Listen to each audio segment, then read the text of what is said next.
We're taking a look at the city of Memphis last night. This is after videos of Tyre Nichols being beaten to death by police were released. Nichols was pulled over for a traffic stop on January 7th. 5 officers beat him over the course of 3 minutes. The 29-year-old man died in the hospital several days later. Yeah, from Memphis to New York, Philadelphia, Boston, Chicago, we have seen protesters all across the country taking to the streets, demanding justice.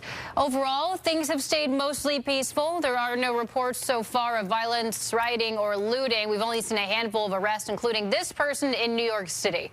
You can see them in the video jumping on a police car and smashing the windshield. Here in Seattle, a group of roughly 50 people were heading out to Cal Anderson Park as part of a localized protest. Things remain peaceful there as well. We talked to 2 of the protesters about why they showed up.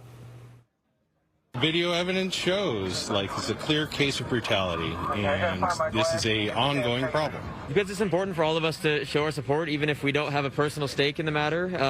I think it's our duty as people in this country to stand up for everybody else, and I think everybody should be out here in solidarity with those who are harmed by police violence every day. And now we're getting a closer look at those newly released videos. Much of it too graphic for air, but some moments do shed light on what happened that night. Now, we do want to warn you, what you are about to see can be difficult to watch. Fox 13's Alejandro Guzman has more. Immediately after officers get out of their cars, Tyre Nichols' traffic stop for reckless driving turns violent as police pull him out of his car. The situation escalates. A minute later, Tyre is able to escape and run. Officers chase him and catch up to him in a nearby neighborhood. Watch out! Tyre is confronted by a verbal threat. You can hear the baton extend as another officer encourages the other to hit him. The officer delivers on his threats, beating Tyre with the baton repeatedly. One after another, 5 officers are seen kicking and punching him down.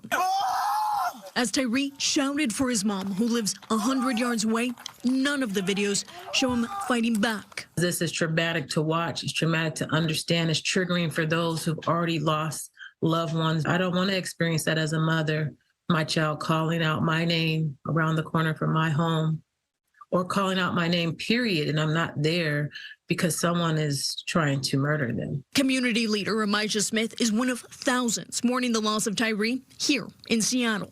She says the heartbreak and trauma of watching what happened to Tyre the evening of January 7th have sparked conversations and give a clear explanation of why people of color are often fearful of being pulled over by police. When people see this, again, for the first time, that fear is now going to be heightened again, as well as having to continually walk in a sense of fear, worried, as I am worried every day when my children leave the house. What do you tell your sons and daughters and those in the community about what to do when they are approached by police? I encourage everyone to know their rights and to share them in the most respectful way as possible. But at the end of the day, we do not have control over the people who hold those guns, hold those badges to make the decisions that they do. And so it comes of great sacrifice for us to learn, just to hope that our children make it home.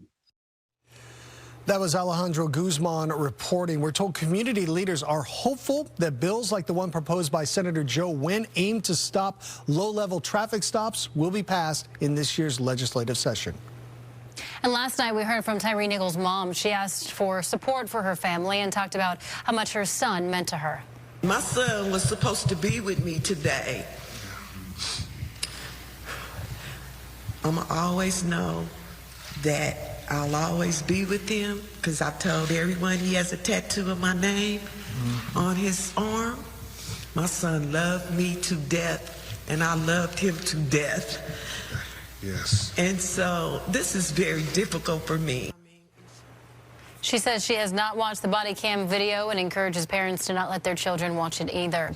Back here in our area, we've heard from several police departments. Many of them sent us statements before the video was even released, saying that they are shocked and saddened by Nichols' death.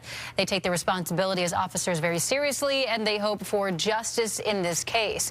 Seattle's own police chief called the officers' actions horrific and said what happened to Tyre Nichols should not have happened. The mayor of Seattle, Bruce Harrell, also speaking out about this tragedy. In a statement, Mayor Harrell says, in part, we feel for Tyre's family and for the people of Memphis, and we are committed to ensuring something like this does not happen in Seattle. Now, we are going to keep a close eye on things, bring you any necessary developments right here on Fox 13. We already posted comprehensive coverage online at fox13seattle.com. There you can read more and follow all of the latest information.